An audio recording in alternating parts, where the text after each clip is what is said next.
गोटे हिंदीर कहावत अच्छी जे कल करे सो आज, आज करे सो अभी।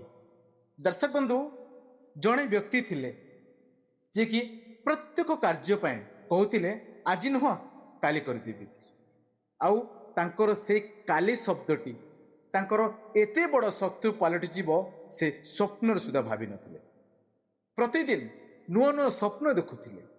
सांग माने आगु चली गले, जॉब चली गला, किंतु से व्यक्ति जनक भाभी भाभी सेठारे ही रहीगले। दिने से व्यक्ति जनक आईना पाखु गले आउ निजको पचारिले जदि मु से दिन कामटी स्टार्ट कर दी थांती तेबे केते भलो होंता।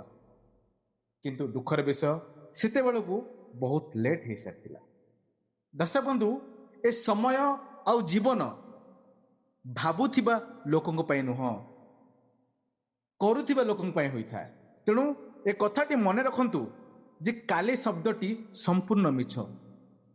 से कौन करे ना आजिर आपणकर मूल्यवान दिनटी को नष्ट कर देथाय।